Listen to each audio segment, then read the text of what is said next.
मेघनाद रामायण का एक ऐसा पात्र था जिसे स्वयं वाल्मीकि जी ने सबसे शक्तिशाली योद्धा बताया है। वह लंकापति रावण का पुत्र व लंका का प्रमुख राजकुमार था।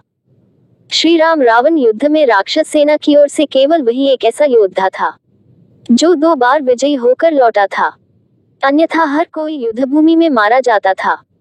मेघनाद का जन्म ही एक चमत्कार के साथ हुआ था तथा वध भी बहुत यत्नों के बाद हो पाया था।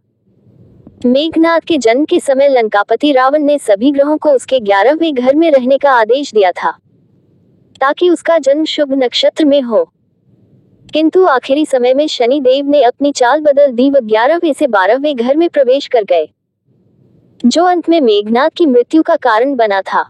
शनि देव से क्रोध होकर रावण ने उन्हें बहुत मारा था।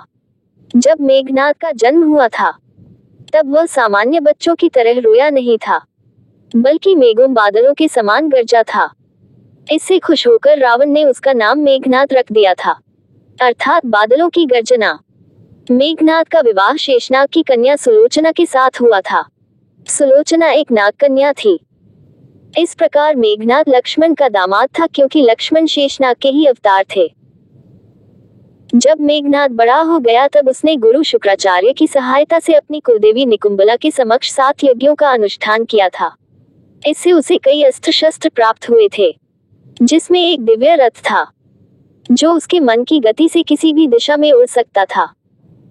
साथ ही उसे अक्षय तरकश व दिव्य धनुष प्राप्त हुए थे, जिसमें बाण कभी समाप्त नहीं होते थे। इन यज्ञों से उसे जो मुख्य शस्त्र प्राप्त हुए थे वे थे भगवान ब्रह्मा का सर्वोच्च अस्त्र ब्रह्मास्त्र, भगवान विष्णु का सर्वोच्च अस्त्र नारायण अस्त्र व भगवान शिव का सर्वोच्च अस्त्र पाशुपति अस्त्र। इन तीनों अस्त्रों को प्राप्त करने के पश्चात वह अपने पिता रावण से भी अत्यधिक शक्तिशाली हो गया था। एक बार रावण देवराज इंद्र से युद्ध करने गया हुआ था, जिसमें इंद्र ने रावण को हराकर उसे बंदी बना लिया था। जब मेघनाद को ये पता चला तो उसने इंद्र से युद्ध किया व उन्हें पराजित कर दिया। अब मेघनाद इंद्र को बंदी बनाकर लंका ले आया। फिर एक दिन रावण व मेघनाद ने इंद्र के वध करने की योजना बनाई। ये देखकर स्वयं भगवान ब्रह्मा मेघनाद के पास आए व उसे देवराज इंद्र को छोड़ देने को कहा। बदले में उन्होंने मेघनाद को वरदान दिया कि किसी भी युद्ध में जाने से पहले यदि वह अपनी कुलदेवी निकुंबला का यज्ञ कर लेगा तो उस युद्ध में उसे कोई भी पराजित नहीं कर पाएगा। किंतु साथ ही भगवान ब्रह्मा ने यह भी कहा कि जो कोई भी उसका ये यज्ञ बीच में विफल कर देगा, उसी के हाथों उसकी मृत्यु होगी। साथ ही मेघनाद की भक्ति व देवराज इंद्र के अहंकार को दूर करने के लिए भगवान ब्रह्मा ने मेघनाद को इंद्रजीत की उपाधि दी, अर्थात जो इंद्र को भी जीत सकता हो। मेघनाद का पिता रावण अहंकारी था और इसी अहंकार में उसने एक दिन माता सीता का हरण कर लिया था। रावण के ज्यादातर संबंधी, पत्नी, नाना इत्यादि ने उसे ऐसा न करने को कहा था, लेकिन मेघनाद हमेशा अपने पिता के साथ था। एक दिन मेघनाद को सूचना मिली कि अशोक वाटिका में एक बंदर ने उथल पुथल मचा दी है तथा उसने उसके छोटे भाई अक्षय कुमार का भी वध कर दिया है। ये सुनकर मेघनाद अत्यधिक क्रोधित हो गया। अपने पिता से आज्ञा पाकर हनुमान से युद्ध करने गया।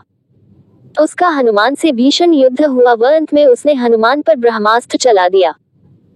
वह हनुमान को बंदी बनाकर रावण के दरबार में लेकर आया। बाद में हनुमान लंका में आग लगाकर वापस चले गए, लेकिन कोई कुछ नहीं कर सका। हनुमान के जाने के कुछ समय पश्चात श्री राम संपूर्ण वानर सेना के साथ लंका में प्रवेश कर चुके थे तथा अंगद के द्वारा शांति संदेश रावण के दरबार में भिजवाया था, जिसे रावण ने ठुकरा दिया था। इसके बाद अंगद ने भरी सभा में रावण के सभी योद्धाओं को चुनौती दी थी। यदि कोई भी उसका पैर उठा देगा तो श्री राम अपनी हार स्वीकार कर लेंगे। एक एक करके रावण के सभी योद्धा विफल हुए, तो अंत में रावण का सबसे शक्तिशाली पुत्र व योद्धा मेघनाद उसका पैर उठाने उतरा। ये पहली बार था जब मेघनाद के अहंकार पर चोट पहुंची थी तथा वह भी अंगद का पैर उठाने में असफल रहा था। जब युद्ध में एक एक करके रावण के सभी योद्धा व भाई बंधु मारे गए, तब अंतिम विकल्प के रूप में उसने मेघनाद को भेजा। मेघनाद ने युद्धभूमि में जाते ही चारों ओर हाहाकार मचा दिया था तथा शत्रु सेना पर कहर बनकर टूटा था। अंत में उसने श्री राम व लक्ष्मण पर नागपाश अस्त्र चला दिया, जिसमें दोनों बंधकर मूर्छित हो गए व धीरे धीरे मृत्यु के मुख में समाने लगे। इसके बाद युद्ध रुक गया व मेघनाद गर्जना करता हुआ वापस अपने महल आ गया। रावण अपने पुत्र की जीत से बहुत खुश हुआ था व उसे गले लगा लिया था। बाद में मेघनाद को ज्ञात हुआ कि स्वयं गरुड़ देवता ने आकर दोनों भाइयों को नागपाश के बंधन से मुक्ति दिलवा दी है। वह अत्यधिक क्रोधित हो उठा। अगले दिन वह फिर से युद्ध में गया व लक्ष्मण से भीषण संग्राम करने लगा। अंत में उसने आकाशमार्ग से लक्ष्मण पर शक्तिबाण चला दिया, जिसके प्रभाव से लक्ष्मण अचेत हो गए और भूमि पर गिर पड़े। इस बार मेघनाद मूर्छित लक्ष्मण को उठाकर लंका ले जाना चाहता था, ताकि उनका कोई भी उपचार न किया जा सके। मेघनाद ने लक्ष्मण को उठाने की बहुत कोशिश की, लेकिन लक्ष्मण इतने भारी हो गए थे कि वे उससे उठे ही नहीं। इतने में वीर हनुमान आकर लक्ष्मण को अपने साथ लेकर चले गए। मेघनाद विजयी होने की गर्जना करता हुआ राजमहल आया, जहां उसका भव्य स्वागत हुआ। सुबह होते होते मेघनाद को सूचना मिली, श्री राम की सेना ने लंका के राजवैद्य सुषेण की सहायता से लक्ष्मण के प्राण बचा लिए हैं। ये सुनकर मेघनाद इतना ज्यादा क्रोधित हो गया था, वह अपने पिता से आज्ञा लेकर कुलदेवी निकुंभला का यज्ञ करने निकल पड़ा। अब वह यज्ञ पूर्ण करके ही युद्धभूमि में उतरना चाहता था। यज्ञ करने का स्थल लंका में एक गुप्त जगह पर था, जहां वह अपने 7 सैनिकों की विशिष्ट टुकड़ी लेकर गया था।